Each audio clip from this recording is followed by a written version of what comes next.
Well, welcome back to RGR Football. Now that you heard Matt on the podcast, now we're going to talk and we're going to let it loose a little bit more because now I want to get interesting because I feel like there's work to be done for this team. I feel like the front office is kind of squirreled away right now trying to figure out what their plan needs to be. Is it for you just kind of a wait and see if they choose to be active in this free agency period? It's a little bit. I mean, I think that, it's certainly going to be for the Chiefs a monitoring what's happening right now when you've got some of these veterans who are being released by some other teams for cap reasons that are going to become free agents in the next couple of weeks and are happening right now. One, a little bit of their homework's already being done because they know who these guys are going to be. I mean, everybody around the league knows, who's got the biggest cap question marks, what's going to happen. So they've been monitoring that as it is. So nothing's going to surprise them. They're going to, be expecting some of these things to come along. But once again, everything circles back to the fact that the Chiefs still have to cut, about $18 million off the salary cap before we even get to the beginning of the new league year. So they're going to have to do some of those restructures, some renegotiations, moving money around or just walking away from guys before they can even look at, adding some of these veterans, even if there are veterans available that fill a need at a good price. Mm-hmm. And that's the thing is the price is what's going to make any of those veterans fit because of the whole situation. So assume that they get all that done and I'm sure they're working away. I'm sure the busiest guy in the building is Brent Tillis right now.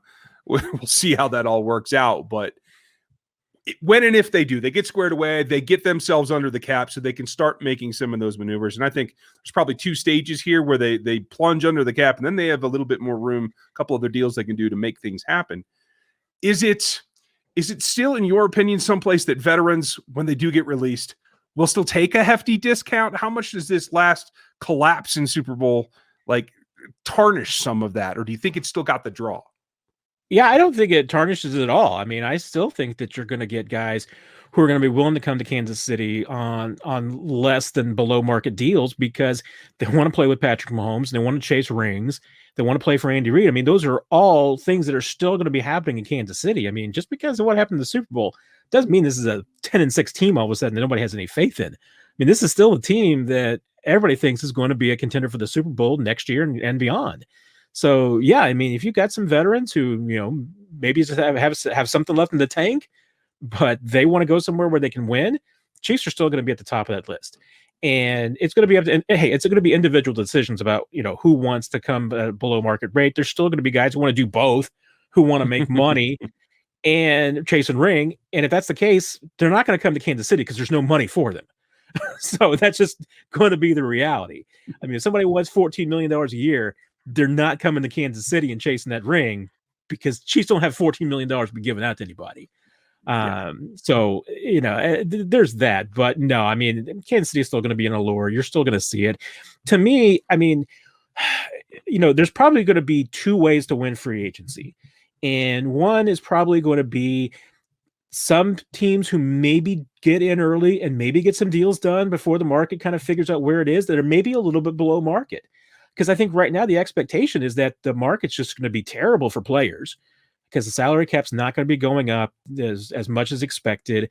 It's going to be a restricted cap, because of with all the COVID restrictions, so that teams that have been building up for this being a $200 million plus cap now have no cap money to go around. So it's going to, the perception is that it's going to push down the market. So if that's the case and you're able to catch in and maybe catch a player right now who wants to, maybe thinks that they can get a deal done before other sides get signed, and then the price just keeps coming down because that's what happened last year.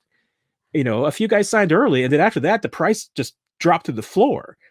And then the Chiefs were able to benefit on the back end of that too, because there's a lot of guys that the Chiefs were able to sign late who didn't get deals anywhere else that, came to KC. I fit DeMarcus Robinson into that category. Bashad Breeland, Kelechi Osemele came in. All these guys came in. Mike Pennell, all at, bargain basement prices because the Chiefs just waited out the market. And I think those bargains are going to be there again this year for teams that wait too. Yeah, if not more so, right? I mean, it seems like that's the direction it's going. When we look at the free agent class of what the Chiefs stand to lose, who they're out of contract and they can make a true decision now, it feels to me this season is different than last in that I think there's very few that they feel or that they're going to feel once they finish their evaluations that they have to go bring back their own guys. Unlike last season where it was pretty much bring back everybody you possibly could. Do you see that same thing, or do you think that it is going to be very similar and try to get as many back as they can? Yeah, I mean, there is to a degree why a lot of reasons why you're not hearing the kind of run it back language that we heard last year. I mean, obviously, one, they didn't win it, so there's nothing to run back. But two, I mean, there's the reality that this club knows that it's going to have to make some decisions, knows that there are some guys that, hey, they're going to start having to walk away from because they've got guys that are on the north side of 30. I mean, last year was just in a spot where they happened to be where, one, they didn't have a lot of, big name free agents. I mean, and there were certainly some guys, I think, like a Robinson, like Breland, under different circumstances they would have lost in a normal year. But they were just kind of fortunate that some of those things bounced their way. This time around, no. I mean, they've got a little bit different class this year. The makeup's a little bit different, and they've got some guys that, all along that this was probably the point where they were planning to move on, and whether it's they've got the replacements in-house or they're just going to be looking for some different solutions. But yeah, I mean, you're going to see a little bit more turnover. I do expect to see a fair number of their free agents back, across the board. But you know what? They didn't win the Super Bowl, so at the same perception. I mean, there's times the Chiefs are going to say, you know what? We weren't good enough last year, so we got to get better, and that means different guys coming in. And it clearly feels like the youth movement has to be directed towards the offensive line. There's a couple of older veterans on the defensive side that I think they might have a soft spot in their hearts for, or feel that they can still perform at least in their scheme well enough. Dan Sorensen being one of them. Do you see the advantage for the older guys being on the defensive side to come back? Yeah, and Sorensen's interesting because I think he would have some interest around the league, but I think he also has more value in Kansas City than he does to any other team. So maybe that helps him out as far as getting a deal in KC. But I also know he loves Andy Reid and he loves the town. So I could also see that being a sweetheart deal. If he does stick around and come back, that's an affordable guy that the Chiefs can keep.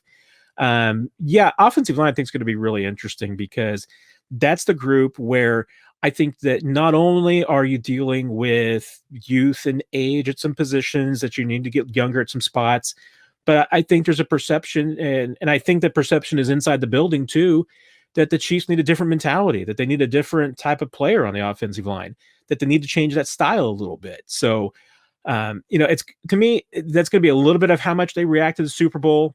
Certainly looking at the Super Bowl, you can overreact. And the Super Bowl overreaction would probably just be you need better depth. I mean, if you're going to lose that many guys, yeah, you just need to be able to deal with it. But then again, I'm not sure any team could have lost as many offensive line guys that the Chiefs did last year and do as well as they did. But I think there's also the perception that they need to get tougher in the pass protection.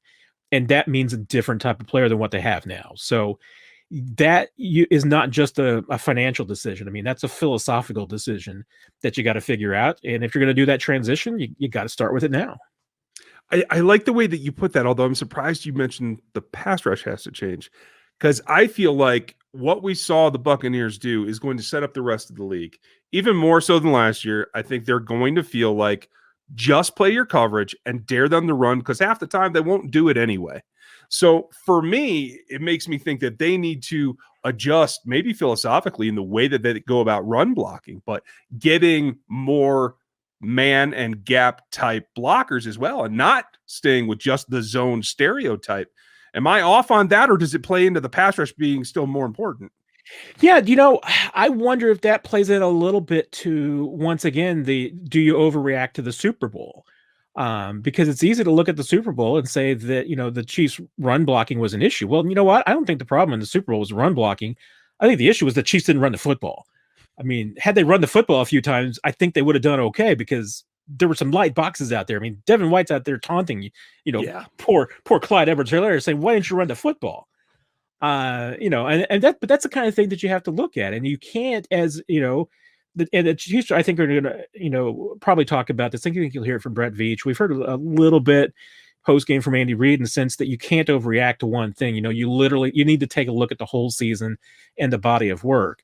And so, but I think you're right in the sense that the kind of guys that would come in and be able to provide better protection for Mahomes would also be guys who are probably better in the power run and being able to do some things between the tackles that the Chiefs haven't been able to successful to do.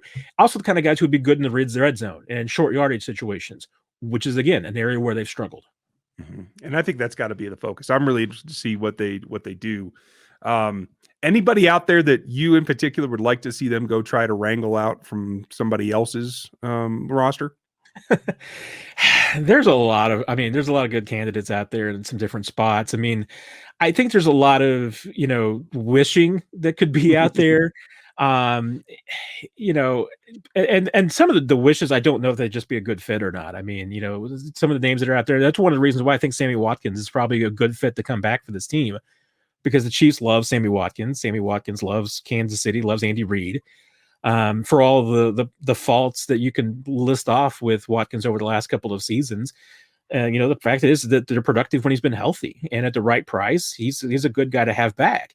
Are the Chiefs going to be able to go out and get a Julio Jones or a Larry Fitzgerald or something like that? Probably not. So, to me, I think I think JJ Watt on a sweetheart deal would be a fantastic addition to the Chiefs. It'd be the exact thing that they need on defense. Now, is JJ Watt going to be willing to come to Kansas City to chase a ring for $2.5 million? No. I probably wouldn't if I were him. I'd probably go chase a ring with somebody else for more money. Right. But, to me, I'm just kind of starting to get into it. So I haven't created my wish list or anything like this. I mean, at this point, I've been kind of looking at, who are the guys that the Chiefs really need to keep of their own guys.